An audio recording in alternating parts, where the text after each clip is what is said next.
Hey, hello everybody. Today I'm going to be presenting about Duke Energy versus Southern Company.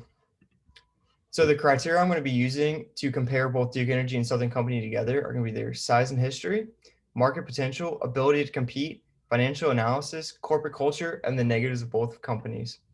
So the size and history of Duke Energy. Duke Energy is one of the largest electrical power holding companies in the United States, providing electricity to nearly 7.7 million people in 6 states and providing 1.6 million people with natural gas. Duke Energy's history began nearly a century ago when James B. Duke and a group of others built a system of lakes and dams along the Catawba River. They would use that electricity that was being generated to help drive the economic growth of the Carolinas, acting as industry leaders in sustainable innovation as they continue to power solutions that help the communities thrive and grow. Now, the size and history of Southern Company. Through mergers, acquisitions, and customer growth, this has led Southern Company to be one of the leading energy companies, serving 9 million in subsidiaries. Southern Company provides clean, safe, reliable, and affordable energy in the 3 states, alongside natural gas distribution companies in 4 states. Nearly a century ago, James Mitchell traveled to the American South and made the first big bet for Southern Company.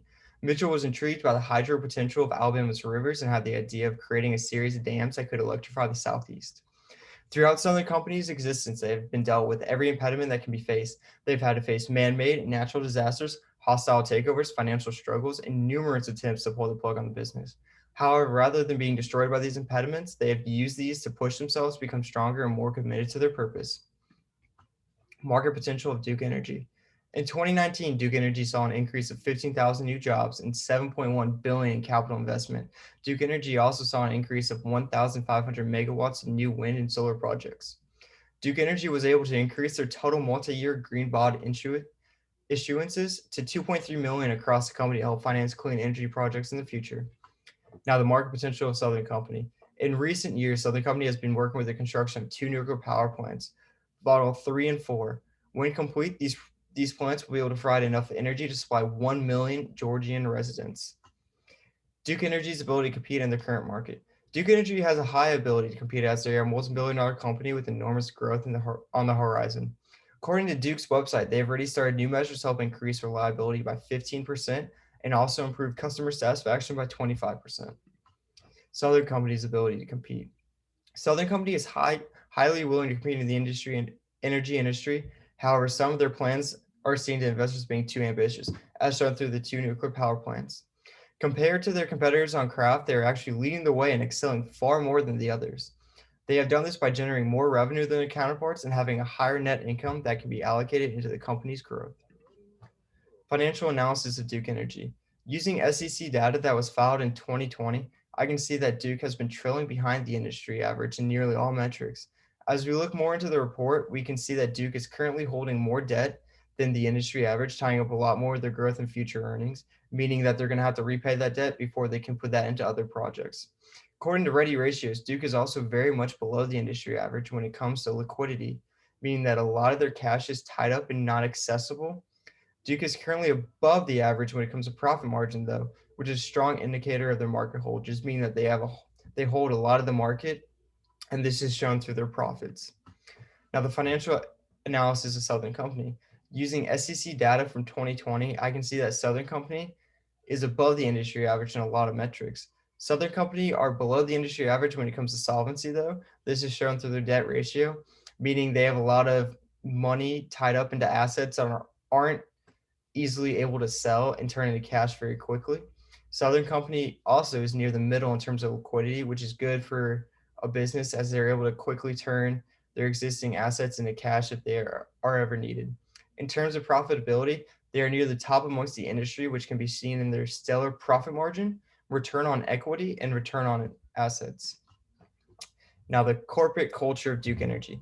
Duke Energy is striving to help create an environment within their business that everyone is valued and respected. They have also dedicated themselves to hiring the most qualified candidates, showing their dedication to professionalism within their company. According to Duke's website, they want to strengthen their culture of inclusion so every employee feels welcomed, respected, and heard. They also have a numerous departmental D&I councils that provide cultural awareness, learning, and developmental opportunities and scholarships. Now, the corporate culture of Southern Company. Southern Company believes that their culture is rooted in their values of safety first, unquestionable trust, superior performance, and total commitment. They are also very adamant that treating others with integrity and respect is an important part of their commitment to their customers, meaning that they're going to treat you with integrity and respect because that is the best way to gain new customers, retain existing customers, and just move forward in a business setting. They have also partnered with the Salvation Army that allows them to help Georgians in need. The three big factors that dictate the culture at Southern Company is their history, their people, and of course their community involvement. So some of the negatives for Duke Energy, as we all know, Duke Energy in recent years have come under a lot of fire for their coal ash plants and the disposal of the residue.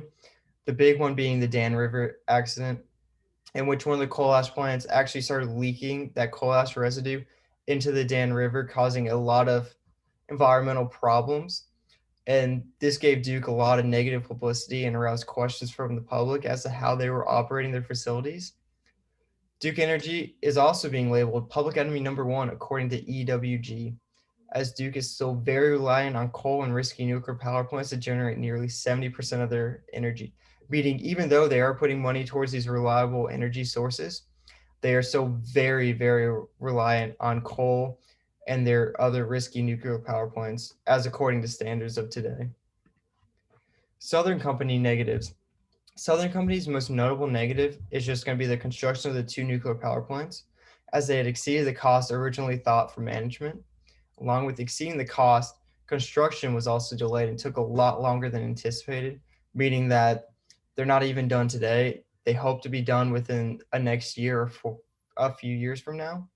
And just the cost has caused a lot of concern within investors because throughout this time, Southern Company took a little bit of a hit through the construction, and a lot of investors got iffy and scary on that and decided to pull rather than stay with the company. So, and then an employee review from Indeed also highlighted that within the last couple of years, the company has seen a frequent change of management, causing instability in the company as each management tried to do something different from the other.